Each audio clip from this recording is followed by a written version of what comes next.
Buenas tardes, una semana más, gracias por estar ahí, gracias por su apoyo. Ya sé que hace muchísimo que no hemos sacado vídeo, no sé qué decirles, la verdad, que tengo una vida de mierda y no puedo hacer lo que me gusta.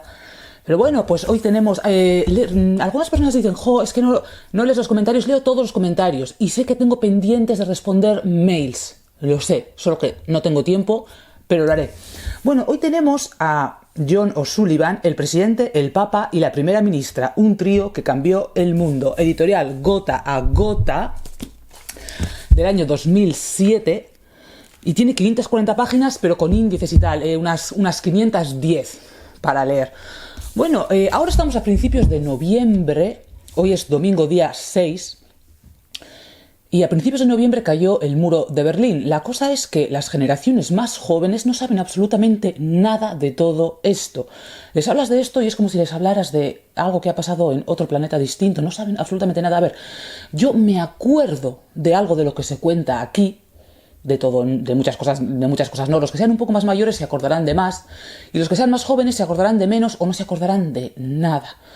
La cuestión es que en Rusia se articuló una estructura política que era totalitaria, en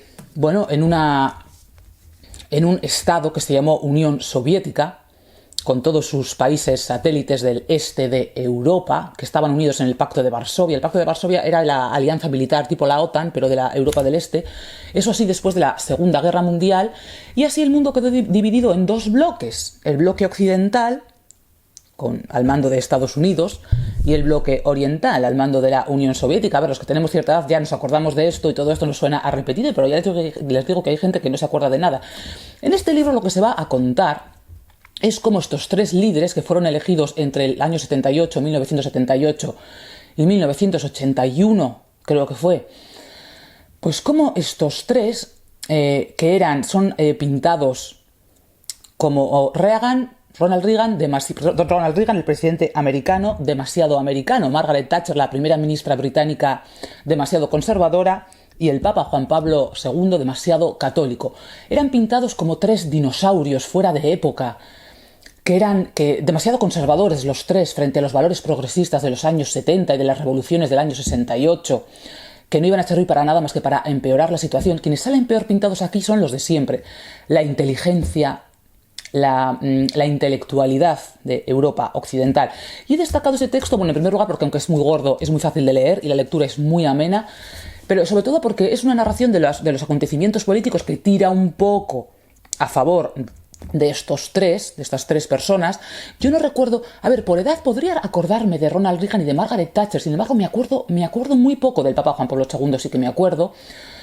Pero aquí cuentan las miserias de todo el mundo. La cuestión es que la narración empieza en el año 68, empieza en el año 70, pero mencionan que en el año 68 fue la famosa revolución de los estudiantes, esa de París, y que había revoluciones de tipo sexual en todas partes, incluidos los arrozales de lo que se llamaba Tercer Mundo. Frente a eso nos ponen como para comparar la revolución de la República Checa, la primavera de Praga, lo estoy diciendo bien, ¿verdad?, de la República Checa, para que comparemos lo que pedían los unos y lo que pedían los otros, y qué clase de gente había en un lado y qué clase de gente había en el otro, en Europa occidental. Bueno, la cuestión es que estos tres líderes eran odiados por la prensa y por la televisión y los periodistas y tal, ¿no? Wojtyła, Thatcher y Reagan encarnaban esas decadentes virtudes de fe, independencia y patriotismo que el mundo moderno parecía haber dejado atrás. No sé si haré un vídeo o dos, si no queda muy largo.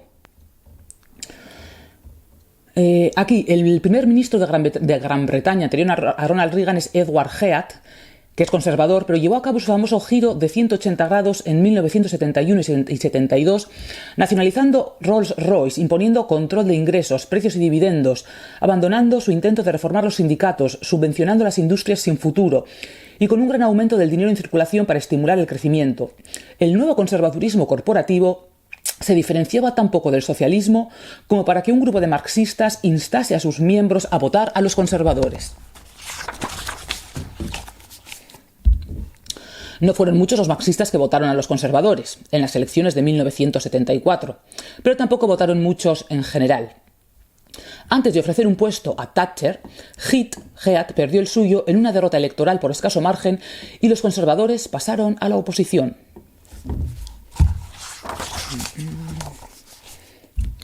Aquí aparece en el año 1975 la rendición de Saigón, cuando la guerra de Vietnam. Decía Ronald Reagan: he elegido un día tenebroso para escribirle una tardía carta de agradecimiento a Ronald Reagan, que todavía no era presidente, pero que ya estaba pensando en...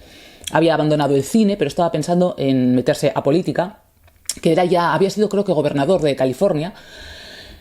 Acaban de llegar noticias anunciando la rendición de Saigón y de algún modo las tinieblas parecen haberse extendido. Para los pueblos de Vietnam y Camboya que se enfrentan a la opresión y al genocidio, realmente las tinieblas se habían extendido. A comienzos de 1975, Reagan se encontraba en una situación problemática. En los Estados Unidos es presidente Gerald Ford, que ha llegado presidente después de que haya dimitido Nixon con el Watergate y toda esta historia. Y este Ford nombra presidente a Nelson Rockefeller, de quien desconfiaban los conservadores de los estados del sur y del suroeste, que dominan el llamado Sun Belt, cinturón del sol, por considerarlo un arrogante liberal perteneciente a las clases dirigentes de la costa este. Este nombramiento provocó enormes protestas. Y para colmo, la política exterior de distensión con la Unión Soviética era dirigida por el secretario de Estado Henry Kissinger, que fue desafortunada para el presidente Ford. Estos dos, el presidente Ford y Henry Kissinger, creían en concederle a la Unión Soviética una respetabilidad que no se merecía, que era lo contrario de lo que después va a hacer Ronald Reagan. Bueno, Ronald Reagan, cuando le gana las primarias a Ford, creo que es que pone aquí en el 76, sí, en el 76 dice: mirarán hacia atrás con agradecimiento y dirán... A ver, esta noche Ronald Reagan planteó el siguiente interrogante a su audiencia republicana. Mirarán hacia atrás con agradecimiento y dirán: damos gracias a Dios por aquellas personas que en 1976 impidieron esa pérdida de libertad, que nos permitieron ser libres ahora, 100 años más tarde, que salvaron a nuestro mundo de la destrucción nuclear. Y si fracasamos, probablemente no conseguirían leer la carta porque se refiere a la libertad individual, un tema sobre el cual tendrán prohibido hablar o leer, si perdía el mundo libre, el mundo liderado por Estados Unidos. En 1976 perdió las elecciones Ronald Reagan por un estrecho margen frente a James Carter, el gobernador sureño demócrata, dueño de una plantación de cacahuetes en Georgia y antiguo oficial de la Marina, que operaba submarinos o no sé qué. En 1973, una de cada 4 familias americanas había sufrido una violación, un robo, un atraco, un robo con allanamiento, un hurto. En 1970 comenzaba una nueva epidemia de terrorismo por todo Occidente. Era una época muy insegura. Bueno, claro, ¿a qué me suena? ¿Quiénes eran víctimas del terrorismo? Pues podía ser cualquiera. Anwar el-Sadat de Egipto, Louis Mountbatten, Aldo Moro, dirigente de la democracia cristiana en Italia, el banquero de Alemania Occidental Jürgen Ponto, los primeros ministros de Jordania y España, los embajadores de Estados Unidos en Guatemala, Sudán, Chipre, Líbano, etc.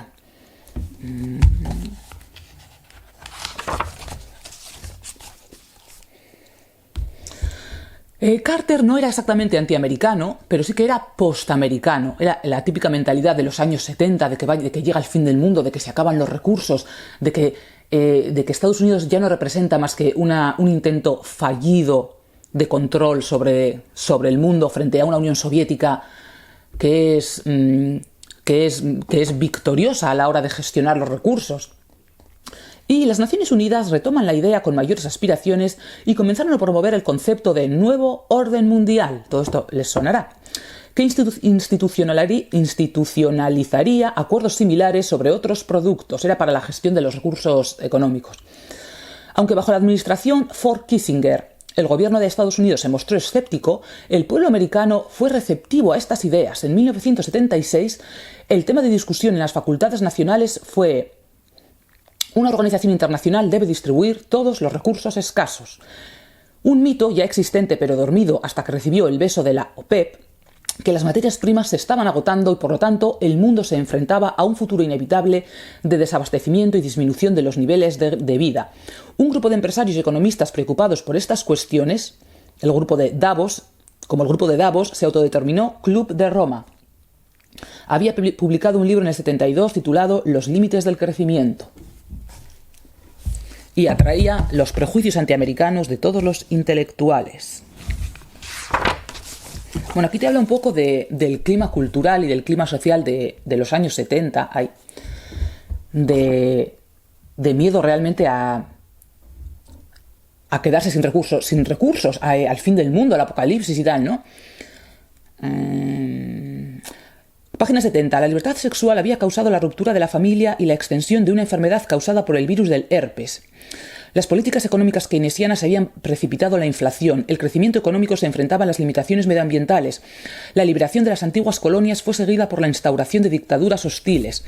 La derrota occidental en Suez en el 56 y la retirada de Occidente del Golfo habían conducido gradualmente a la creación de la OPEP. La distensión había dado impulso a la amenaza soviética. Parecía probable que el futuro fuese más bien radical que liberal. En literatura, el mundo editorial, las películas, la crítica, el periodismo y la cultura popular insinuaban o proclamaban el final de la civilización tal y como la conocemos. Aparecían libros con títulos que sugerían situaciones apocalípticas en un ámbito tras otro. The Collapse of Democracy, The Death of British Democracy, La bomba de la población, el crash de 1979, El difunto gran planeta Tierra, etc.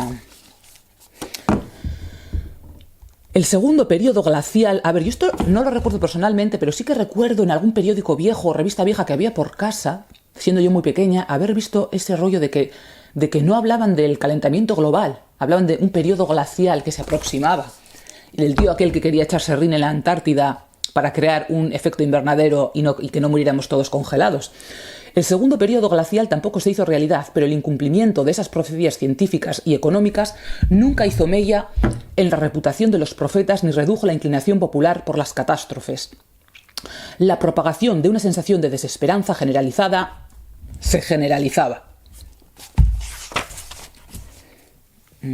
Bueno, y aquí tenemos a un novelista, Jean Raspail, que escribió El campamento de los santos. Una pesadilla cuando, en lugar de guerrillas marxistas avanzando por el tercer mundo, imaginó a todo el tercer mundo invadiendo Europa. En una sátira poética llamada El campamento de los santos, donde describía el triunfante desembarco en la Costa Azul de un ejército del tercer mundo integrado por hordas asiáticas hambrientas, deseosas de conquistar, ocupar y dar muerte a Occidente. Y se cuenta cómo todo el mundo se rió de él, y resulta que sus profecías están más cercas, ¿no?, de la realidad de lo que cualquiera de estos otros había pensado. Te habla el autor Sullivan de cómo iba al cine y vio una película en la que ganaban un grupo de terroristas argelinos y todo el cine se puso a aplaudir. Aplaudían que mataban franceses y tal. Aquí, como hemos vivido lo del nacionalismo y tal, pues a mí tampoco me parecía raro, porque yo ese tipo de situaciones también las he vivido, entonces no me parecía raro. Llega el año 1978. El Papa Wojtyla fue elegido en el cónclave en la octava votación el 16 de octubre de 1978. A ver. Y habla: los ilustres cardenales han llamado a un nuevo obispo a Roma. Lo han llamado de un país lejano, pero siempre cerca por medio de la comunión de la fe. Repican las campanas, se oyen los alegres gritos de los creyentes. Y el primer secretario del Partido Comunista, Stanislav Kania, uno de los primeros en enterarse de la noticia, profirió una exclamación no comunista: Virgen Santa, porque habían escogido papa a un hombre que venía de la otra parte del telón de acero, de Polonia.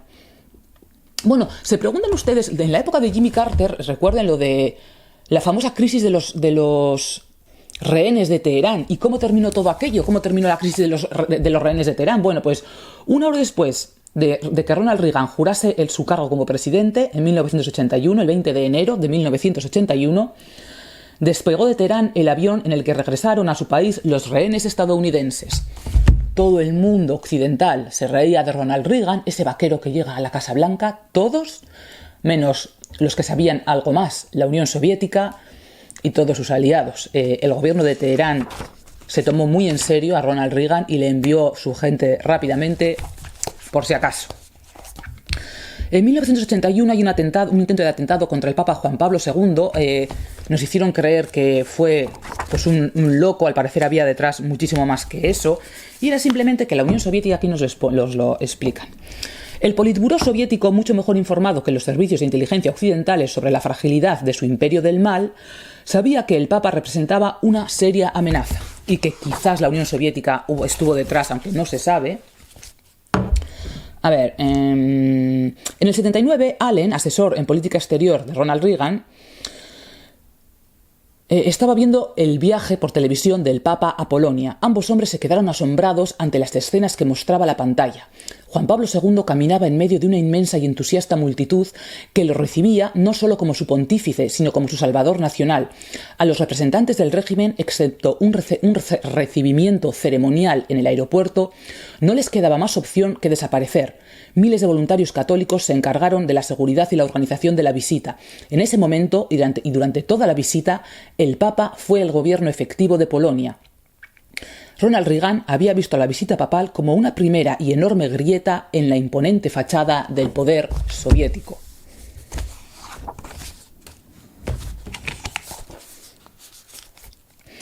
Bueno, y aquí se reunieron 13 millones de polacos, un tercio del país vieron al Papa en persona, más los demás millones que lo vieron por televisión.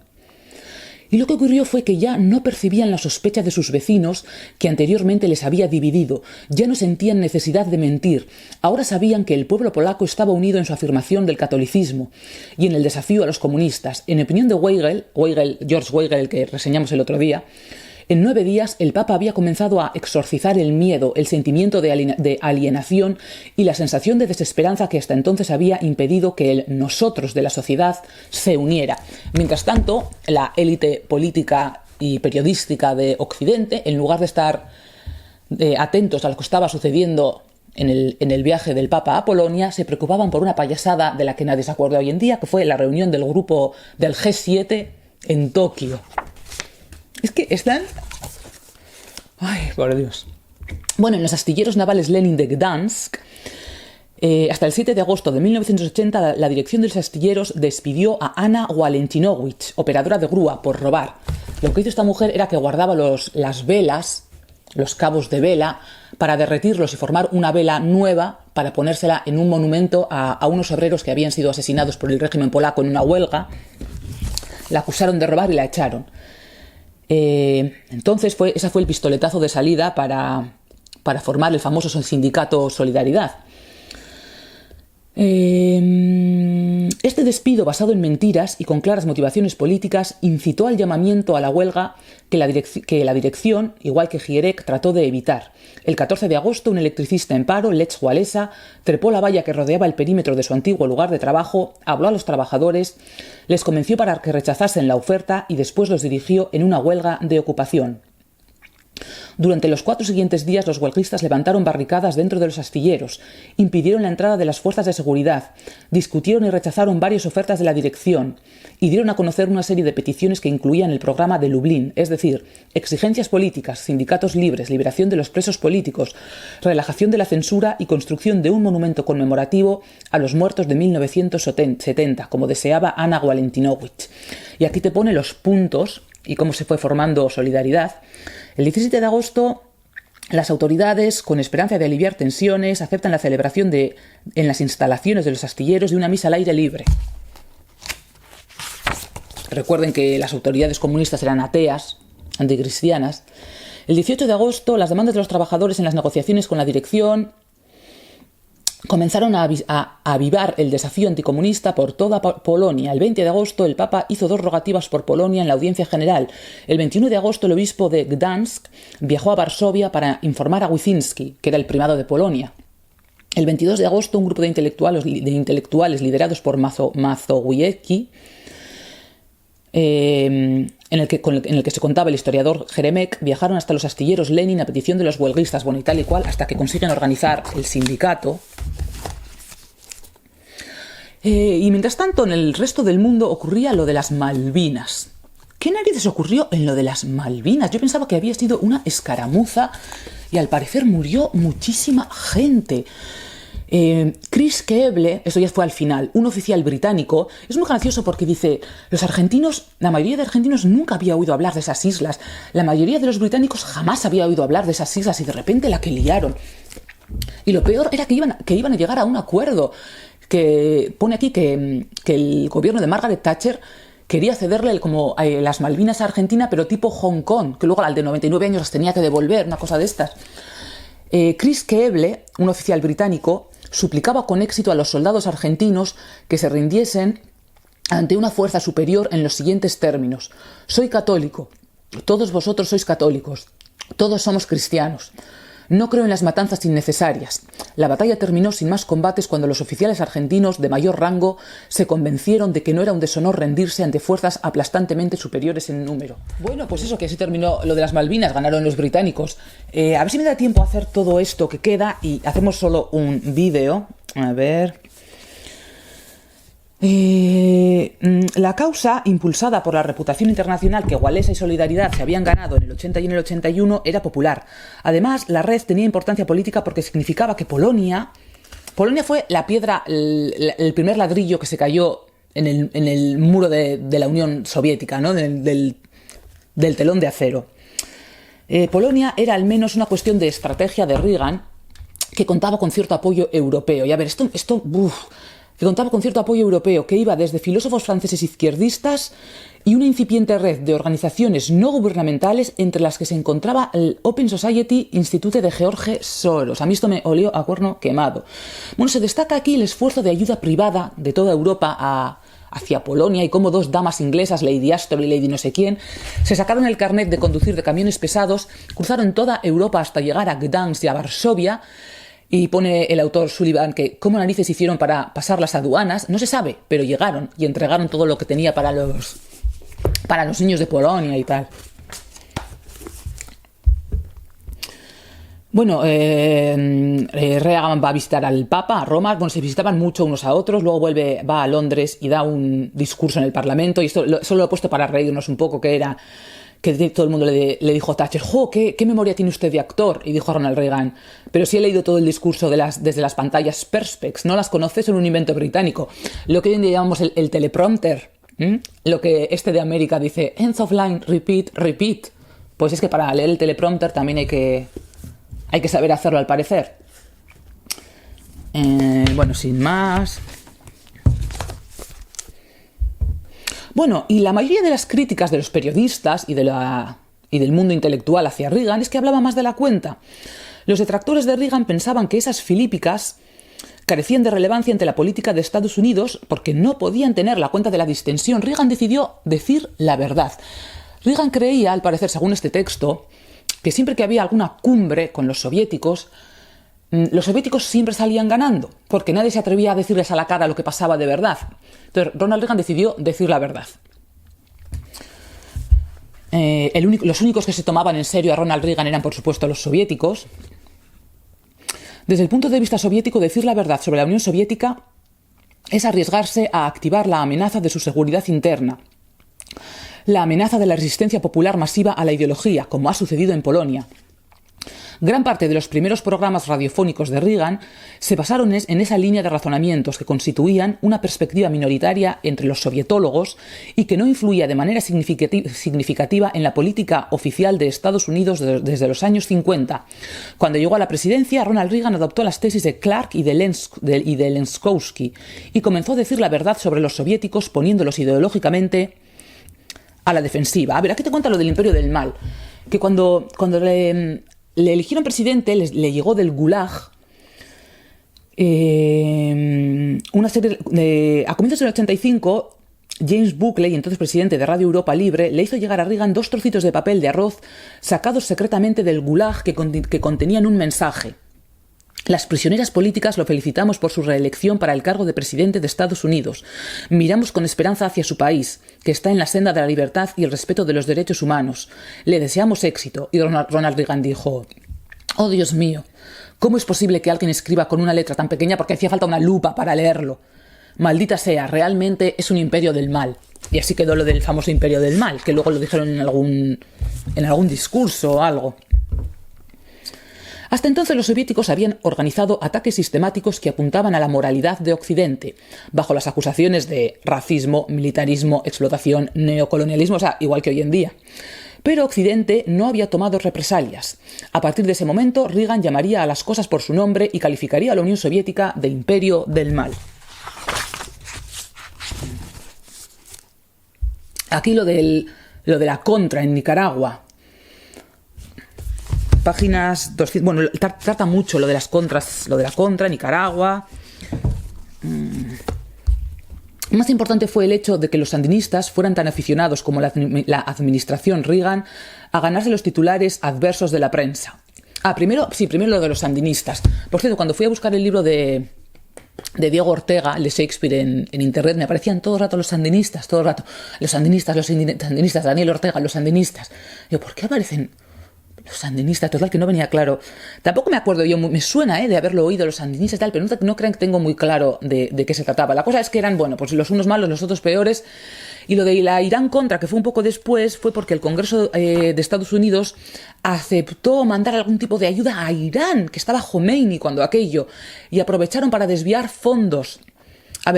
Los fondos que iban destinados a ayudar a los de Irán, los cambiaron para que fueran a ayudar a la Contra, para luchar contra los sandinistas, y se montó ahí una historia.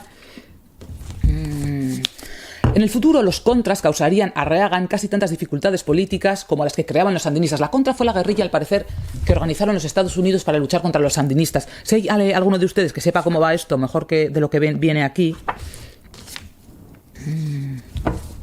Bueno, la cuestión es, lo que realmente estaba funcionando para acabar con el Imperio Soviético era lo que estaban haciendo en Polonia. El conjunto de los polacos había hecho suyas las sutiles técnicas de resistencia cultural del Papa. Demostraba su hostilidad al comunismo no con disturbios, sino manifestando abiertamente fidelidad a la Virgen, a la Iglesia y al Papa. Vivían con la menor referencia posible al gobierno. Ahora estaban unidos por la organización clandestina Solidaridad, que además de su creciente autoridad moral atraía ayuda material de Washington. No se rebelaban contra los gobiernos, simplemente les ignoraban. Y dio resultado. Sabían que no podían ganarles en un enfrentamiento directo y simplemente les ignoraban, como si no existieran. Aquí tenemos que eso se extendió y en la República Checa fue el movimiento Carta 77, liderado por Václav Havel, que después fue presidente, y bendecido por el cardenal Tomasek. El Papa quiere ir a visitar la República Checa, pero el régimen es más implacable que el de Jaruzelski en Polonia y se lo niega.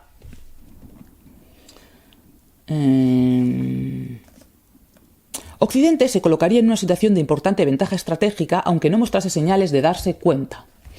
Andropov, para quienes no lo sepan, los últimos líderes soviéticos son Brezhnev, Andropov, Chernenko y después, a partir del 85, Gorbachev. Yo de Gorbachev me acuerdo, de los tres anteriores no.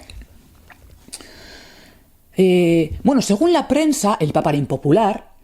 Reagan era considerado más opresor que Andropov, pero se pregunta aquí O'Sullivan, ¿dónde estaba todo eso? ¿Dónde estaba el Papa impopular? ¿Dónde estaba Reagan considerado más opresor que Andropov?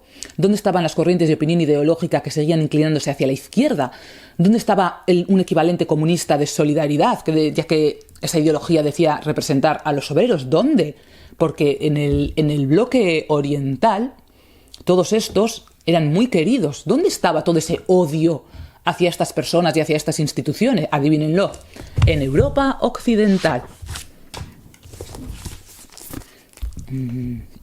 Los movimientos antinucleares y pacifistas de Europa Occidental nunca eran lo que parecían. No eran verdaderos defensores del desarme, aunque afirmasen serlo, sino que en realidad actuaban como movimientos antiamericanos. Mostraban mayor hostilidad hacia los misiles que les defendían que hacia los que les apuntaban. Y no tardaron en criticar la opción 0-0. De quitar todos los misiles. Y los soviéticos, menos mal que se dieron cuenta muy tarde. Se dieron cuenta de que su mejor baza para desestabilizar Occidente era utilizar a estos propios grupos que surgían en Occidente. Pero hasta ese momento los soviéticos, que estaban como muy con lo de las cadenas del mando y las estructuras, solamente operaban a través de los partidos comunistas que había en Europa Occidental, que no era una estrategia inteligente a seguir. Tenían que haberse aprovechado de todos esos jovencitos medio lerdos que iban a este tipo de manifestaciones y haberles utilizado como tontos útiles, pero se dieron cuenta muy tarde y por eso no les funcionó. Estaban perdiendo en Ginebra que había una cumbre para la desnuclearización. Estaban perdiendo en Ginebra, pero ¿acaso no podrían los soviéticos resarcirse de sus pérdidas en las calles y en las cabinas electorales de Occidente? Bueno, tiene lugar la McGovernización del Partido Demócrata, la radicalización del Partido Demócrata hacia lo que se ha convertido hoy en esa locura de progresismo, de racismo. Los periodistas soviéticos, uno de ellos admitió incautamente que por medio de sus redes podía convocar a miles de manifestantes holandeses de un día para otro. Un hecho significativo es que sus redes ya no eran los comunistas locales, sino los objetores de conciencia. Todos esos, como hoy en día, todos estos revolucionarios y activistas, yo tengo la sensación de que es gente profesional, de que están pagados por alguien. Pues en aquellas épocas lo mismo. Aquí esto creo que es un fragmento del diario de Andropov o de un líder soviético. Discutí con Ponomarev, del 83, acerca de su habitual pseudoteoría sobre los fallos del imperialismo. Pero ¿qué pasa con Granada, con Rumanía, con Polonia, con Angola? El despliegue de los misiles americanos en Europa, nuestra incapacidad irreparable para defender el Líbano o Nicaragua, el más duro ataque al conjunto de la estrategia de Castro en América Latina, Ponomarev no logra darse cuenta de lo que está sucediendo con el proceso revolucionario o emplea deliberadamente una demagogia optimista, lo cual significa que hemos supeditado el análisis teórico a la propaganda de rutina o que en realidad somos incapaces de enfrentarnos a la verdad. Aquí ellos mismos ya veían que estaban perdiendo. Al final el Imperio Soviético se hundió por desgaste interno. Reagan crea la MAF, Mutual Assured Destruction. Crea la iniciativa de defensa, la famosa Guerra de las Galaxias. Decía Ronald Reagan que, claro, que si los soviéticos atacaban primero y mataban a millones de americanos, ellos tenían que hacer lo mismo. Entonces, la única manera, y que él no quería matar a millones de inocentes, sabía que el pueblo ruso era inocente. Que lo que quería hacer era, que la única forma de evitar eso era evitar que, aunque los rusos atacaran, llegaran a matar a millones de americanos. Entonces, lo que quería era interceptar los misiles en vuelo y desactivarlos en vuelo. No está claro si triunfó o no triunfó, pero desde luego la idea no pareció... Por supuesto, a los periodistas occidentales les pareció grotesco lo de siempre, pero la Unión Soviética se lo tomó en serio.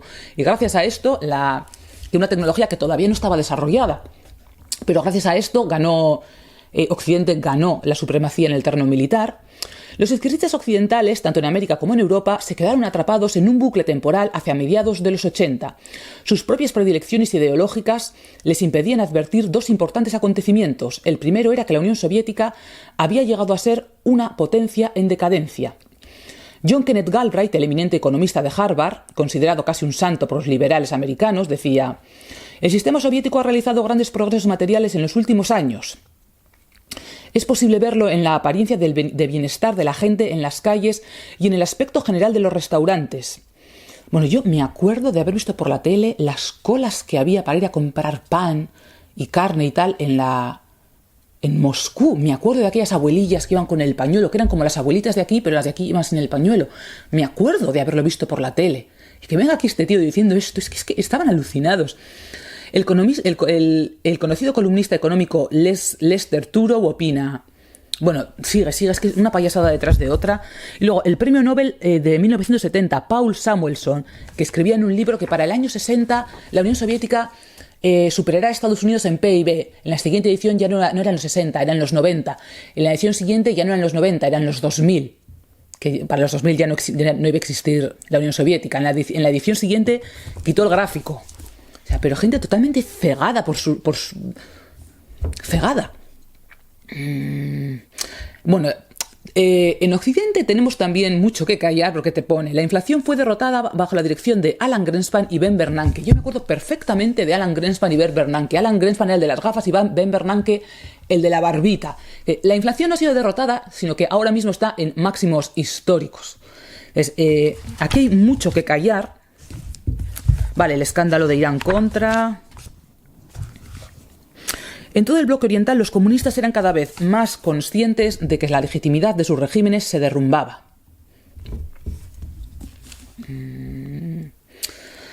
El marxismo se hacía ridículo día a día. Algunos optaban por el nacionalismo extremo, por ejemplo, Slobodan Milosevic, se acordarán de él, de Yugoslavia. Otros dijeron que la democracia era la única legitimidad auténtica. Y así fueron surgiendo miles y miles de marxismos diferentes, incluidos marxistas thatcherianos, marxistas de Singapur, marxistas de Pinochet.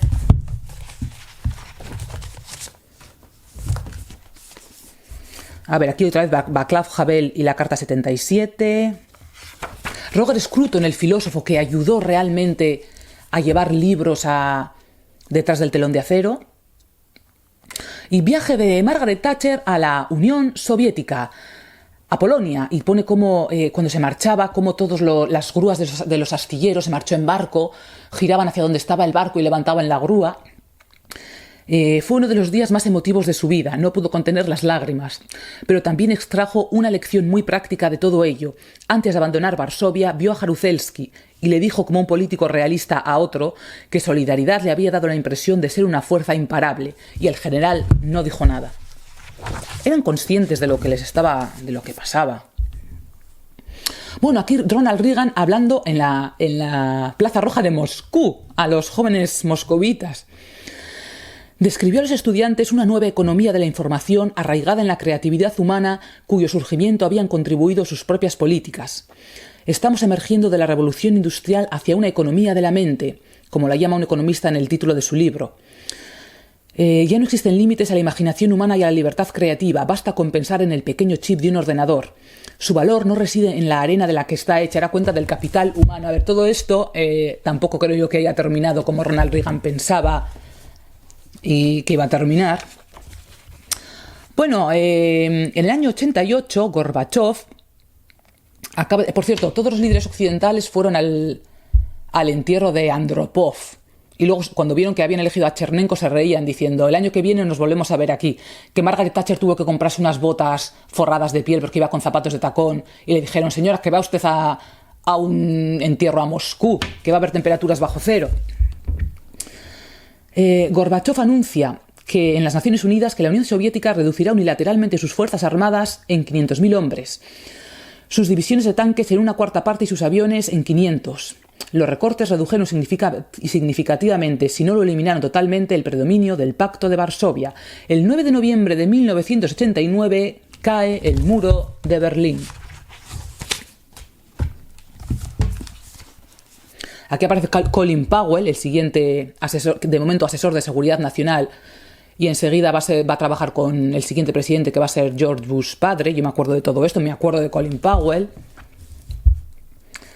La noche de la investidura de Bush, el embajador soviético sorprendió al enemigo de clase en una cena celebratoria del National Review, cuando dijo que la Unión Soviética no intervendría si los estados de Europa Oriental decidían abandonar el socialismo para seguir el camino del capitalismo.